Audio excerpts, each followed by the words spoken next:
thank you for being here. We are super excited that our favorite Tuesday of the month is back. And today we're here with some very special guests. We're going to go and introduce them in a minute. But first of all, I think we should all say hello to each other, maybe by writing our names in the chat where you are writing from. And this time, I would love everybody to write that sustainability issue that really worries you the most, maybe, because today our cafe is about embracing sustainability.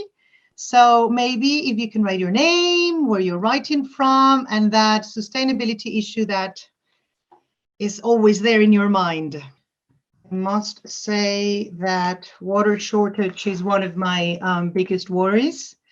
Megan from UK, hello.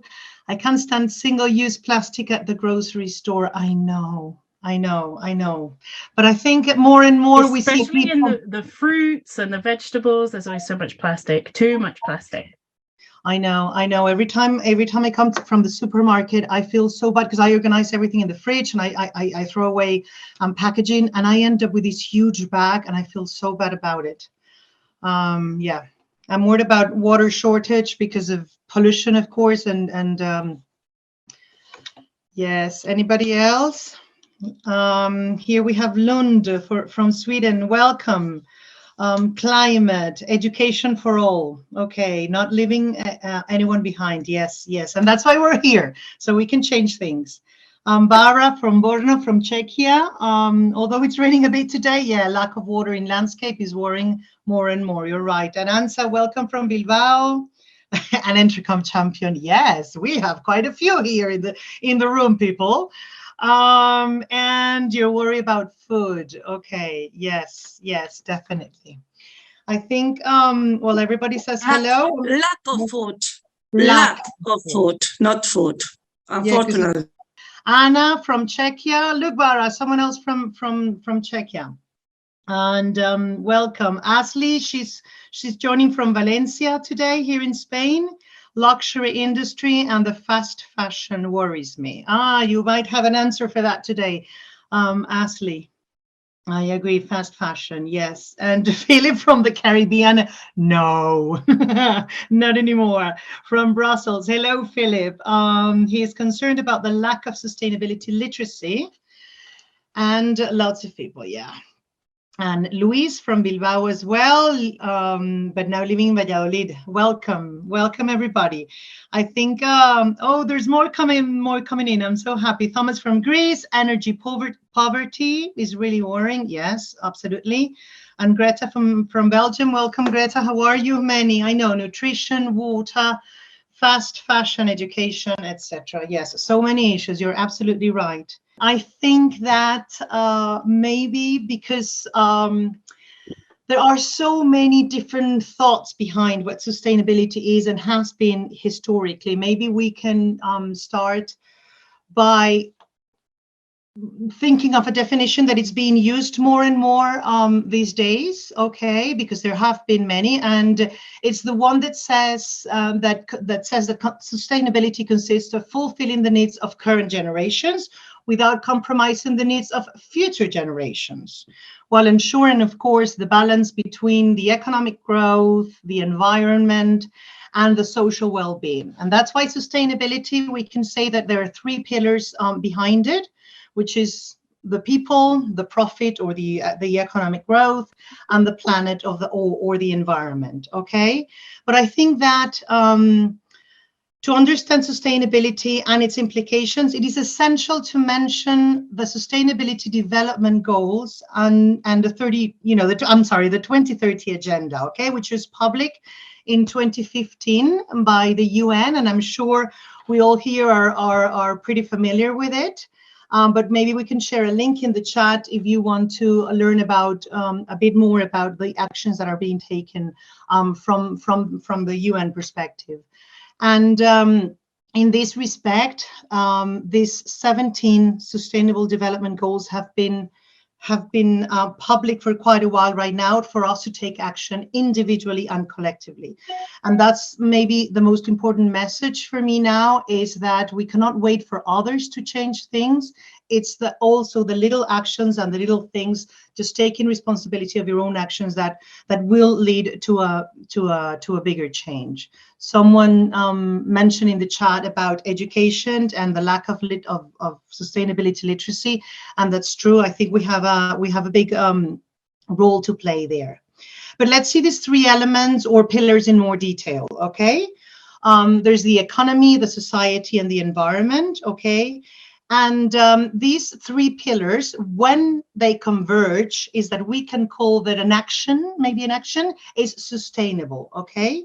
Because sometimes we might develop an action that it's good for economy and also for people, for society. So we end up with what we call social equity. Or maybe something that it's good for the environment and also the society. So yes, we come up with some healthy and environment, but it's only when the three of them converge together that we can say that something is sustainable, okay? But here we see sustainability as a goal, as an objective, okay? We want to reach real sustainability. But if we want to achieve this goal, we must be sustainable ourselves, okay? We must embark in sustainable actions, both individually and collectively, okay? So we must, as I just mentioned before, so we must also understand that sustainability can also be a competence, okay? And being a competence, we can develop it. So let's see what EntreComp is all about, okay? This is why the European Commission, responding to this growing need for people to improve and develop all the knowledge, all the skills, all the attitudes to live, to work, to act in a sustainable manner. They published only a few months ago, I think it was the end of 2022, I'm not sure about the date, maybe someone it's more clear on that than me. It was at the end of 2022. And they published, okay, this European Sustainability Competence Framework to provide a common ground, a common understanding of what sustainability as a competence entails, okay? So I would love everybody who is here present to write on the chat if you know EntreComp quite well and are actually using it in your work, in your studies, in your life. Please write a big yes in the chat. And if you've heard about it but haven't had the opportunity to learn much about it, but you know a bit about it, you can write a little. And if you don't know anything about EntreComp, please write a big no there so we can see. And maybe Megan or Nagore can tell me what the answers are all about, because I cannot see the chat from here. Mm-hmm.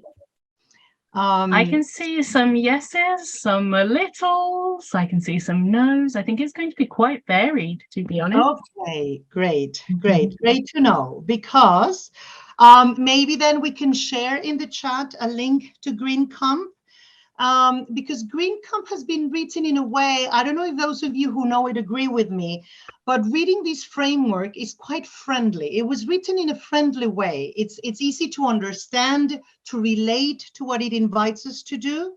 And so maybe if you follow the link that we share, you'll be able to access that document and learn all about it, okay? Because it describes a set of sustainability competences which can help learners, ourselves, think, plan, and act with empathy, with responsibility, and with care for the planet, okay? It's divided in 4 competence areas, okay? As you can see here, these 4 colors: embodying sustainability, sustainability values, embracing complexity and sustainability, envisioning sustainable futures, and acting for sustainability. And even though we see a clear path or journey from embodying to embracing to envisioning and then to act, all of these 12 competences can be developed independently, okay? Sustainability competences can help learners become systemic and critical thinkers, okay? To think as a whole, all right? And it also helps us develop agency and form a knowledge basis for everyone who cares about our planet, present and of course future state. Okay, so we invite you to go and check out the framework because it's very interesting, and it's very descriptive as well, and it describes all the attitudes, the skills, and the knowledge around each competence. It's really interesting. Before I say welcome to our first speaker, looking for some stuff to share with you, I came up with these 2 resources that I really wanted to share with you. Only yesterday I found, just by coincidence, to be honest, because I was looking for a movie for my kids, and I found this series of very short videos that are called The Big Picture, and they're about 5 minutes long or so, and they are about how we see the future of our planet, and they are somehow profiling creative game changers. Okay. They're very interesting, and it's a bit inspiring and very, I don't know, it gives me hope to see that people out there are doing these fantastic actions for the future of our planet. Actually, episode number 1, which is from a music activist who's called Moby, I believe. It was very interesting and very, very inspiring. And he was talking about, I hope you can see it. We have the link there. We're going to share the link with you in the chat. And he said something that really struck me. He was saying, we spend so much energy and so much time blaming people, blaming industry, blaming action, instead of, using that energy and that intention to go forward and change things. So it was really inspiring. And this organization that's called Shift, they are developing other videos and have developed other videos. Eco and bio and environment is what really moves them. It's their muse. So I invite you to go there to their webpage or to the YouTube channel and watch the videos. And another very interesting resource I came across was Teaching the Future. Okay, the web Teaching the Future is full of games and climate simulations and let's call them environmental games to learn about our environment problems and how we can act and upon them and create real change. They're very interesting for ourselves, and if we are engaged somehow in teaching, parenting, as many of us are, also very interesting. And going through to those games, through those links, you will find other ones. So it's really good and really comprehensive. So I hope you enjoy those 2 resources. And these talking about these educational games lead us perfectly to our first guest, who is Barbara Vorakova. Thank you for being here, Barbara. She's from an organization that we in Bantani are very fan of, which is Lipka. And for those of you who don't know them, Lipka is a Czech-based organization, and they do a lot on environmental education. But I'm sure that Bara can tell us a lot more about it. But I have the slides here. I can change them for you. So just let me know. Thank you for being here, Bara. Okay, thank you for inviting me and Lipka to this wonderful community. So let's go to the first slide, maybe. And as you see, we are quite old organization with long tradition. I'm even a bit older personally, but just a little bit. Basically working more than 30 years on 5 departments. You see one lovely hidden in the forests close to Brno, but we have others directly in Brno. And Lipka is dealing with all sorts of activities in environmental education, basically starting for little kids and programs for kindergarten, leading to climate camps for senior citizens. So the activities we do is quite a lot. As it was mentioned, we are based in Brno, which is, yes, there is a small b, so sorry for this. Well, Brno is kind of small, big, it depends on your point of view. Anyway, Brno is a kind of, I think, creative entrepreneurial place, and there is an ambition to be like a little Silicon Valley in the Czech Republic. So you should come. It's also famous for great beer and wines and great coffee places. So you should come and visit us. Anyway, what I'm going to talk about is, and we can go to the next slide, is some activity, because we don't only deal with environment education, but last 6 or so years, we also put much effort in entrepreneurial skills and entrepreneurial education, because we find there are lots of stuff they do have in common. Let's go to other slide to see 6 pictures. You can think what they do have in common. We have class house here, some sale of nature products, kids creating outdoor seating, a very cute little kids dealing with biodiversity in their garden, and also kids creating like a mobile portable outdoor classroom in one school close to Brno. So on the next slide, we will see few names. And what I'm going to tell you about is 1 hour activity initiative, which is called Mini Projects. And it basically is activity of young people from grammar and high school, so age approximately 10 till 18, doing all sorts of changes. They can do things like, you can see smart houses, establishing sewing workshops in COVID, restoration of dry streams, or some outdoor garden guides, etc. and etc. How is it working? Just roughly. So on the next slide, we have few principles. Basically, those school mini projects are students' idea. We obviously have teachers with them, but they should be rather like coaches or mentors. We always encourage them to let the kids to come up with their ideas, because then it works much better. Those school mini projects are initiatives of teams of 5 or more pupils. Usually there are more of them actually in team, and they have different roles and different sub-teams, that some of are technical, or some of them are dealing with PR or whatever. And the aim is basically find challenges and solution, change the little part of world they can. We have different types of mini projects. Some of them are dealing with communities, some of these they are within eco-schools project, some of them are dealing with their gardens or forests, but they are kind of open and flexible to really fit into the kids' needs. We offer quite strong methodological support for people and teachers, things like trainings on project logics, e-learning trainings, educational programs, even some kind of camps where they would go and work on the project. So we try to do some extensive support for them.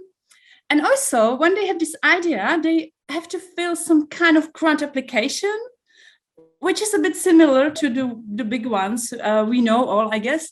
They have like a professional system, but obviously it's much easier, and it's right in the language of their crew, as we say. So it's in something they understand, and we again help them with this.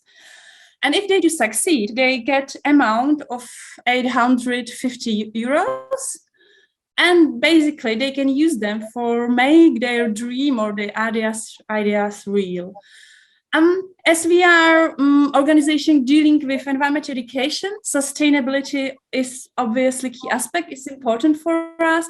But those ideas are not just limited to the, let's say, core environmental thing, but we kind of try to inspire the kids to think in the sustainable way. So for example, when they decide they have this like a little libraries corner in the kids hospital for sick kids, it's, well, maybe not the pure environmental project, but we would ask them and try if they can renew some old furniture, reuse books, and this all sort little things.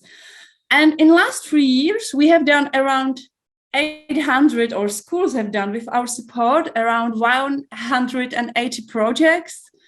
And we had some mini projects even before, which I think is actually kind of wonderful. And we have really, really some great examples.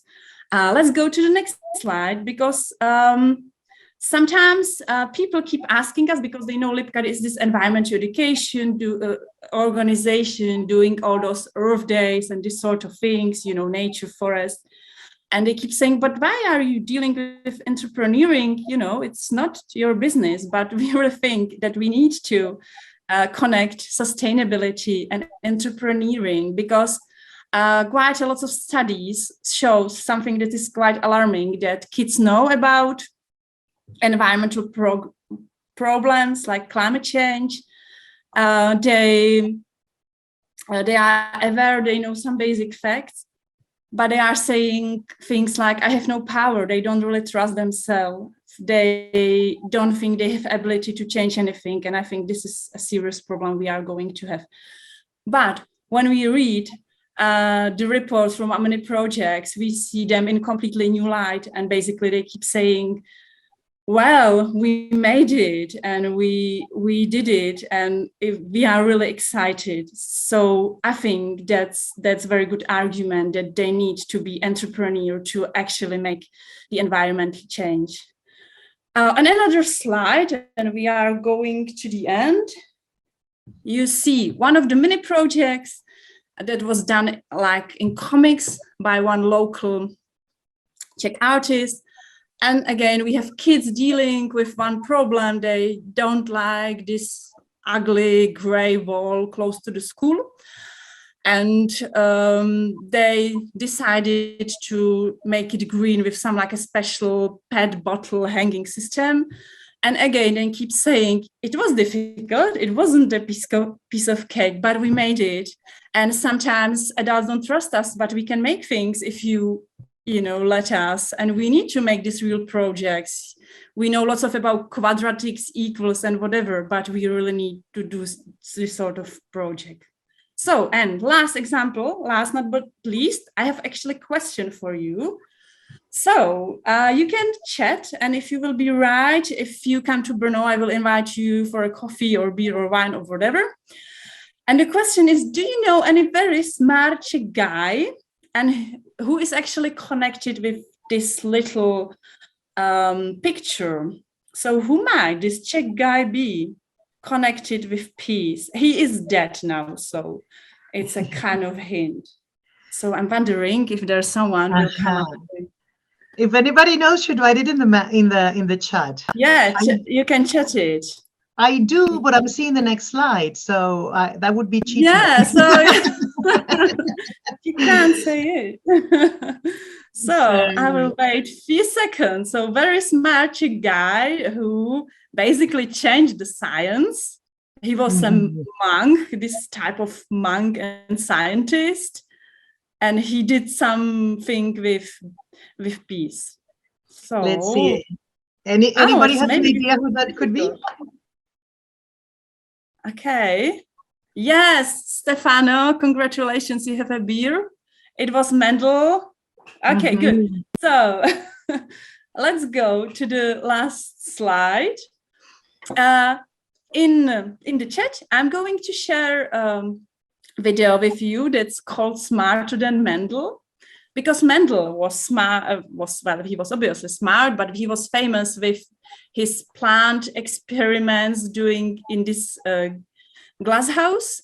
And we have some kids who are actually following him, and they kind of created this smart glass house, and they themselves made this very clever glass house that you can send a message and it dries, whatever. It's really clever. So you can see video, it's with English subtitles.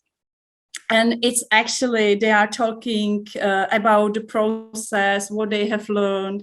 Their teacher is telling about the process, and again, the education from his point of view. So I think this is a great example of one of our many projects. So that's all from me now. I will be here with you. So if you have any comments or questions, just ask. Thank you, Bara. So, thank you. I'm done. No, thank you so much. I really advise you to watch that video because it's an amazing project. And well, me coming from so many years of teaching in a school, it's very exciting to see what kids can do if we just let them. So we will follow your lead, Lipka, with on environmental education issues. Thank you. Thank you for showing us the way. Well, our next guest is here to tell us all about how to be better entrepreneurs and how being sustainable will take us to be better entrepreneurs. We work together. I'm going to tell you in a minute who he is. We work together in a project called Entrepreneurship for All, which aims to increase the number of successful entrepreneurs in Europe. Okay. And what we do is that we develop education, training, mentoring, coaching for already entrepreneurs or wannabe entrepreneurs. Okay. And our project, our training and our mentoring and coaching sessions are based on 4 pillars, which are sustainability, digital competences, financial literacy, and entrepreneurial competences. So I want to welcome Thomas Chalatsis from IED, who's in charge of the sustainability pillar, and he's doing a fantastic job in developing amazing courses. I mean, to develop the sustainability competences. So thank you, Thomas, for being here. Thank you for the invitation, and nice to meet you all in this very vibrant EntreComp community. As Marianela said, we are leading the sustainability pillar, mainly it was very interesting that also Barbara said it about the connection between sustainability and entrepreneurship, because sustainability is the new world. Business trend is not just an alternative proposal of business now, but is the mainstream, actually, a way of entrepreneurship. Customers and consumers are increasingly interested for the green products, for the processes and practices of the products production. Governments, of course, around the world are intervening in order to prevent unsustainable practices. And of course, the civil society, different initiatives, NGOs, groups of people are ready to indicate and start campaigns sometimes against industries that are really done it poorly in sustainability record. So this is an important part here, that we have to equip with more competencies, mainly the small medium enterprises, in order to take this connection and go to the next step to make their enterprises more green and more sustainable. I think that we can change slide. So that's exactly the sustainability pillar of entrepreneurship for all. We will give access to new and existing high-quality learning, material and knowledge in order to develop entrepreneurial competencies in favor of sustainability, agile and green entrepreneurship. We will do it through some online training courses, workshops, like entrepreneurial networking events, group mentoring, group coaching sessions about some specialized issues, and of course through dedicated community of practice. The sustainability community of practice will be part of the Entrepreneurship for All community of practice under the valuable support of Badan here in this community, and we would like to also make discussions and events about sustainability, about sustainable entrepreneurship, sustainability transition, and things like that. So let's talk about a few more about the training courses. This is the next slide. So the sustainability competencies trainings, we will organize one 6-week online course and a shorter 3-day intensive version for each progression level, one for beginner, one for intermediate, and one for advanced. So we will organize 3 different 6-week online courses and 3 different shorter 3 days intensive versions. And we will mainly focus on 5 key topics of sustainable entrepreneurship. How can we make our businesses more sustainable? Sustainable finance, it's a hot topic now in economics. Entrepreneurship and green technologies, entrepreneurship and social and SDG, social development goals, sustainable, development goals, fundamental knowledge in sustainability and entrepreneurship, and of course, sustainability and systems, values, and future things. We will use a mix of learning methods. The lessons will be self-paced, but we will really have to have 1 live sessions per week in order to go deeper in some more specialized issues and also to discuss with learners. This is really important for us. And of course, we will use also quizzes, more interactive content, assignments, and of course, material and resources, as in all self-paced e-learning courses. So we can go to the next slide. So you can find more about the entrepreneurship for all following the link here. In order to find more about the project, find more about the other pillars, and I would really like here to point out that we strongly recommend to take all pillars and the courses of all pillars of financial literacy, of EntreComp, of entrepreneurial, of EntreComp, because you will take this way more comprehensive view of this approach. And of course, you can see below the link for the register to our trainings. This period, this is a very good timing now because the registrations are open, and you can register to sustainability, or not only the sustainability pillar, to all pillars and to all progression levels. And of course, we will be really happy to welcome you in the courses and discuss about sustainability, entrepreneurship, and the context about this very interesting topic and a very hot topic in entrepreneurship in general. So thank you for your attention, and of course, I'm really happy to discuss about questions or comments. I don't know. Thank you, Thomas, for being here. I've witnessed literally how these courses have been developed, and they're great. So we've seen how Bara can, it starts with very young children on developing entrepreneurial sustainability competences, and now Thomas is offering us an opportunity to develop our own as adults, our own competences. And they're great. And one of the things I really liked about these courses is that, as Thomas said, they include live sessions, weekly live sessions, which always makes a difference, because it's the online nowadays. It's great because we work on our own time, but we still need that connection and the possibility of asking questions and learning from each other, co-creating and learning from each other. Actually, fun fact, that's how these cafes started, with EntreComp Edu. These live sessions turned into these cafes. So Thomas, I wish you a long life of live sessions like we're living now.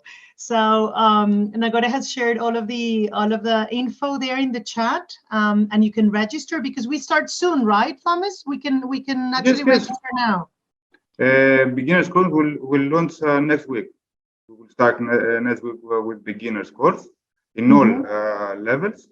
So I think that it's a very good time to register and see you in the courses, and not only the courses, because also we have also networking events, coaching sessions, mentoring sessions, and they will be also interesting. I think that's going to be very interesting. Those mentoring and coaching sessions where people who are starting their businesses can share their ideas and ask questions on how to solve their own the problems they face on their journey. So thanks.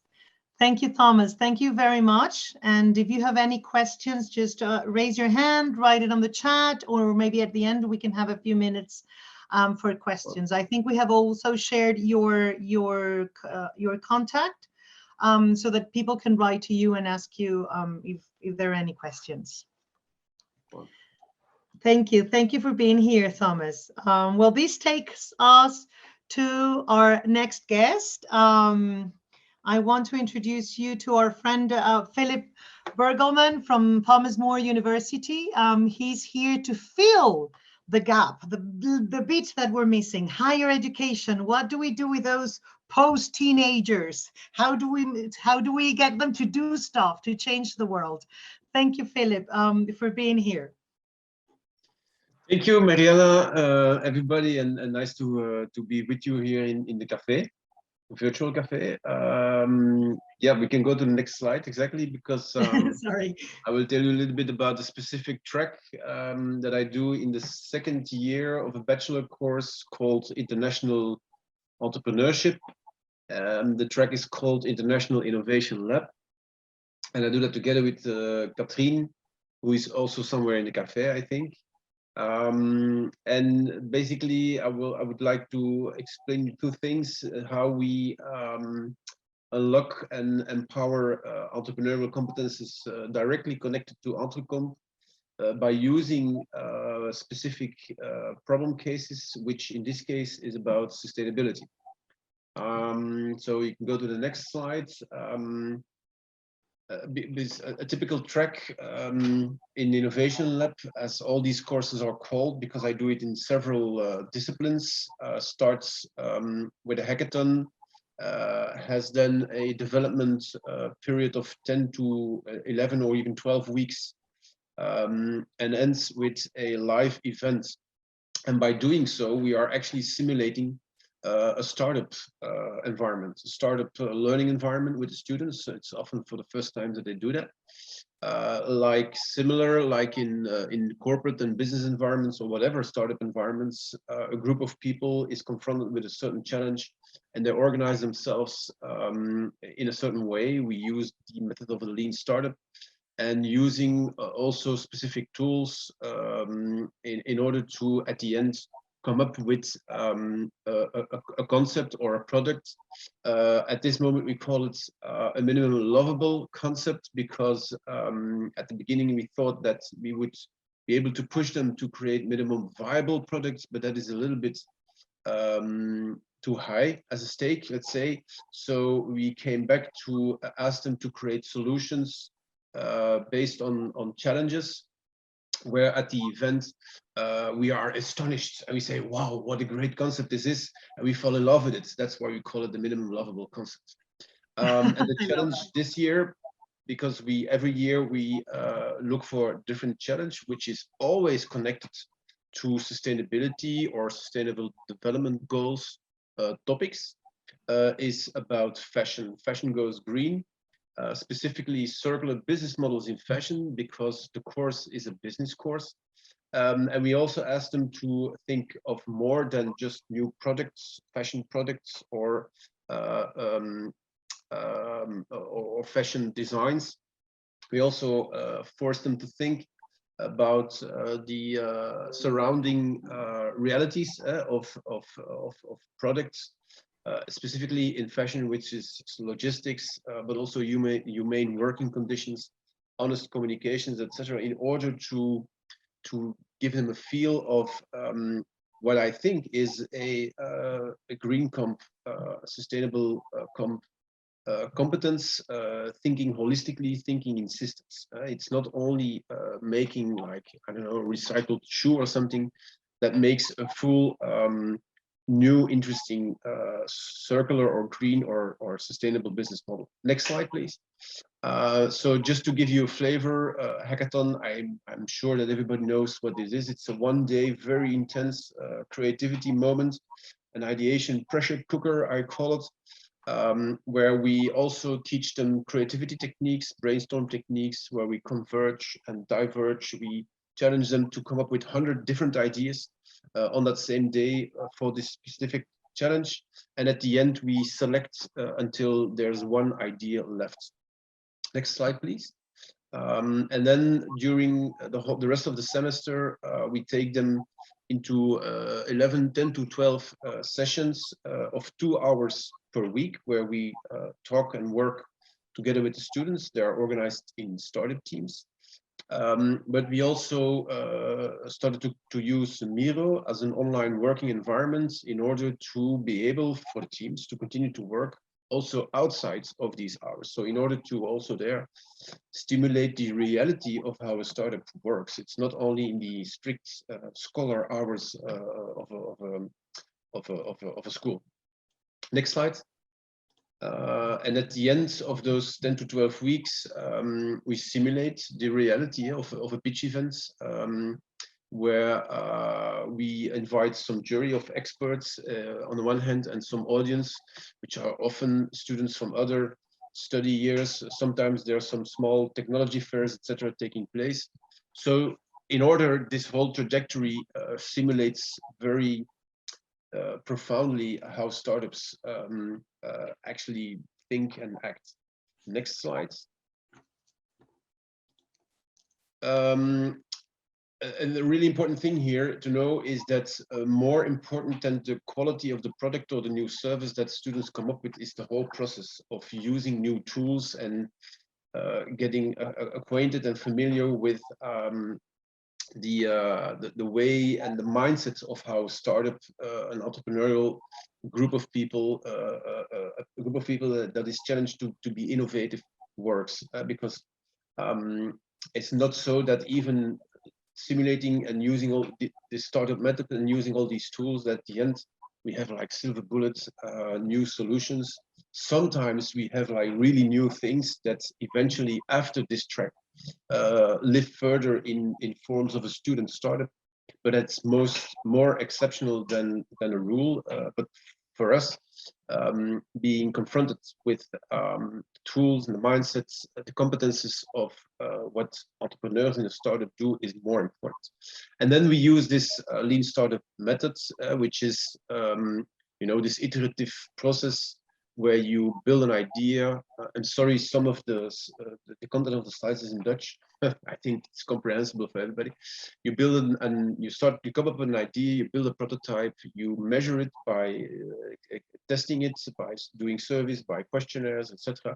You learn about the results of your prototype, and then you adapt your idea, your prototype again and again and again and again until it is right. Next slide.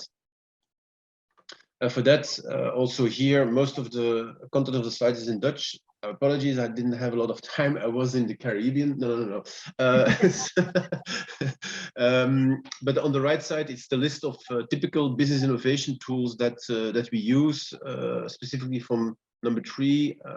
You're probably familiar with lean canvases, stakeholder analysis, personas, value innovation roadmaps, etc., etc. That the students have to learn, to use. It's often for the first time within their course that they step by step from an idea, they are able to develop their concept into this minimum lovable concept. Next slide. And then, as I said at the beginning, for me, it's an issue. It's like I refuse to set up tracks where the challenges as a theme, as a problem statement, are not connected to sustainability or to the sustainable development goals. And I noticed that it's an interesting way, in fact, to intertwine two learning situations or tracks throughout this project, because on the one hand, the students learn how to become more entrepreneurial and to use specific entrepreneurial startup innovative tools, etc. But at the same time, they're forced to think deeply and broadly about a specific situation, a problem that is surrounding us, which is obviously sustainability. So that's why we chose, and also for another specific reason that I will show you on the next slide, but leave it here for a moment. Also connected to fashion, but because it's like a very wide, somehow abstract theme, fashion goes green. We also subdivided 3 use cases where we gave a kind of a guideline, let's say, to the student teams to start to look for solutions in one of these 3 use cases. More users per product. How can we extend the lifespan of the use or of a fashion item? Closing the loop is about circularity, regenerative fashion, about upcycling, recycling, using new types of materials, etc., etc. And then one which is a little bit experimental, better products or no products at all, it's a kind of use case thinking line about optimization and even dematerialization of fashion items or other things that have to do with fashion. And for example, there was this team experimenting with in another track with holograms, where they said, okay, imagine that we could create holograms of ourselves and then go into an online catalog of a shop and try all these different pieces of the catalog on ourselves before even going to the shop or even buying shoes via Zalando or buying clothes via Zalando, trying them and then seeing that it's not fitting and sending them back, etc., etc., etc. So we also try to force them a little bit in these, well, somehow more conceptual way of thinking. But then again, next to the more specific materialized context of fashion, we also force them or urge them to think about everything that surrounds, fashion industry, like logistics, like honest communication, like humane working conditions, etc., etc. Next slide. And for that, for those who are familiar with EntreComp, what we do here is very specifically connected to the 3rd and the 4th level of proficiency in developing entrepreneurial competences, intermediate, where students are building independence in order to develop their entrepreneurship competences, and where you see that I try to create these EntreComp learning lines in 3 different phases of a bachelor course, 1st, 2nd, and 3rd year, where every phase has its own toolbook, for example, has its own learning environment concept, and where the students acquire specifically these competences on intermediate level. So that's why we do this track, to enforce and increase the entrepreneurial competences of the students by using a topic that is connected also very close to their daily living worlds, and that you can see on the next slide, because this is the group of students that we are working with. It's another colleague standing in front of them, and as you can see, it's an average group of young people, but like how we see them everywhere over the world, they're very fashion consumers at this moment, but absolutely not sustainable. And that was interesting to see with them, because in the beginning they had this aha moment that we're thinking about target groups of making consumers or creating solutions for fashion consumers to use more sustainable fashion. They were actually thinking about themselves. Not being so sustainable fashion consumers and being fast consumers, fast fashion consumers, etc. So that was kind of collective aha moment that we had by seeing that, well, it's about us. It's about our own behavior of as fashion consumers. And then I want to go back what Barbara said at the beginning, because in the beginning of the courses we had some interesting debates with them.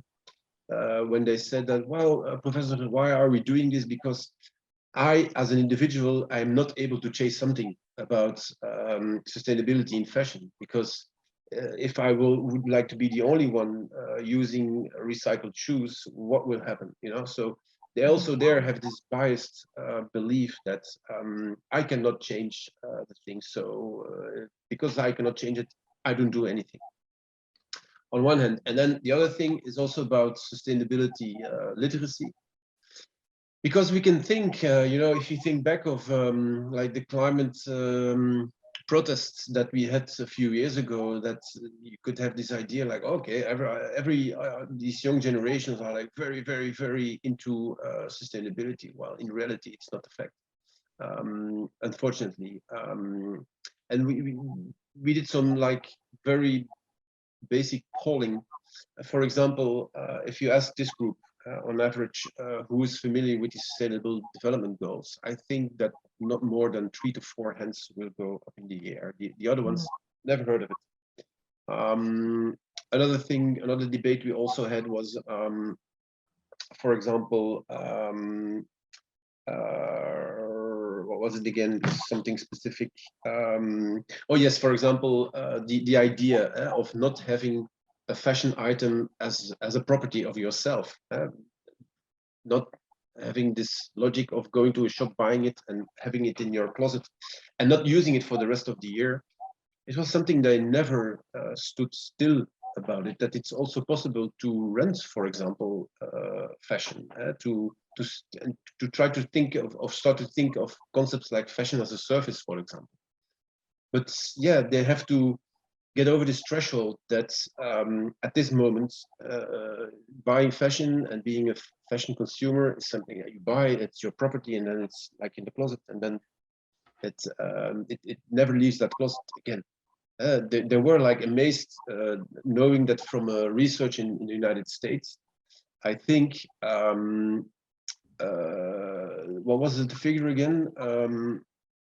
That I mean, not even 30% of a fashion of a clothing closet is used more than once a year. Yeah. So that means that a lot of these clothing are just hanging there, unused, like sometimes forever.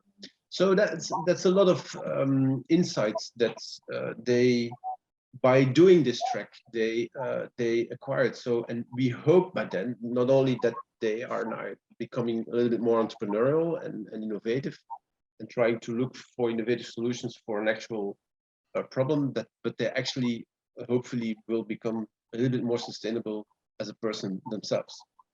That's my story. I think there's one more slide after it with some. Yeah. Oh, sorry. 1 second. Contacts. Yeah. No, it's okay. Sorry, I had it closed. Yeah, it's contact information. Thank you. Thank you, Philip. Amazing that you're doing that with students, and I think we'll come around. We're just not going there fast enough. That's what I think. I mean, just what you were saying about sharing clothing. I mean, some years ago, sharing cars, it was unthinkable, and now we are sharing cars and bicycles, and so on. So eventually we'll be there. I think those of us who are close to teenagers and youth do see that they have a conscience that we didn't have at their age. Maybe it was, we were less informed maybe, but there is definitely a different conscience there. I think we just have to speed it up, honestly. We just have to move, but it's doing things like what you're doing and what Bara is doing with Lipka and many other initiatives that's going around. Actually, I want to invite you. I don't know if you're all part of our EntreComp community already. If you're not, please join us, and you will find there's a discussion in the EntreComp for Green and Circular Economy Network. You're welcome to be part of it. We'll share a link in a minute. We've opened a discussion there where participants are sharing their ideas on what they do on their everyday life to change, to act differently, and also in sharing their favorite green enterprise. So, and people have shared very interesting initiatives. So I welcome you to go there and read and leave your own thoughts and ideas. And thank you, Philip. Thank you for being here. I'm sure you'll be back. And our cafes have always been about learning from each other. I think that's our number one goal, and I think we do, because everybody who shares here is so lovely, and we all do it from the heart.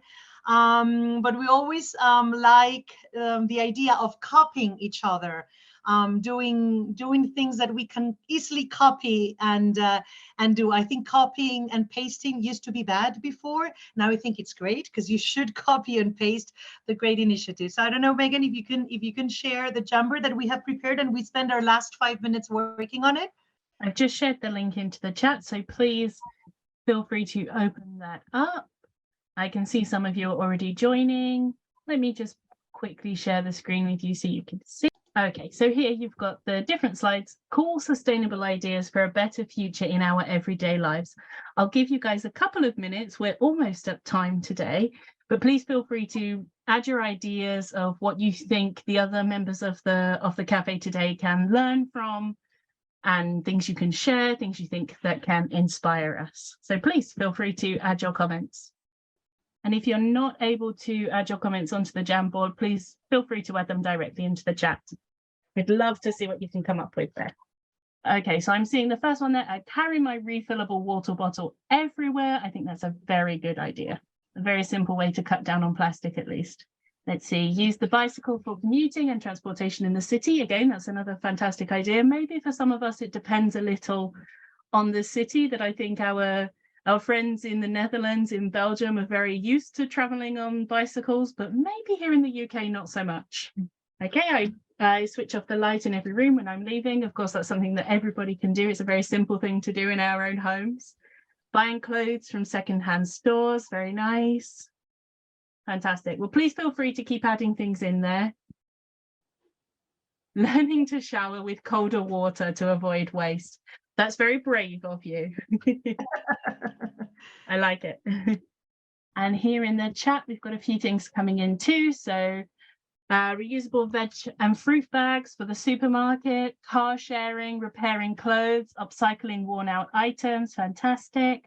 Solène has added, thanks for such a crucial topic. And I know, Solène, you're taking part in the Green and Circular community group as well, so I'm sure people will be able to talk to you there too. Yeah, libraries to share, borrow things. There's so many initiatives about sharing things and recycling things like prom dresses, like smart clothing that you use once or twice a year, as Philip was saying, which I think it's a great idea. So many nice ideas. So if you want to keep on sharing, or if you think of something later today, please go to our discussion and add your ideas there. We're going to share. And of course, the most important there is that we act on these ideas. It's nice to write them down, but what we actually need to do is to follow them. Yes. Okay. Well, I just want to say thank you to everybody. I did find one of my quotes, I must say. You know, I'm the quote one. I did. Am I sharing my screen? Yes, but not the quote yet. Yeah. Okay. Here we go. I know. I was sharing Philip now. Yes, I just want to say thank you. And as Megan was saying, it's not only about saying it, but actually doing it. And that's why we've got Albert Einstein's quote here about, the definition of insanity. I'm sure you've heard it before. It's doing the same thing over and over again and expecting different results, which is pretty much what we do.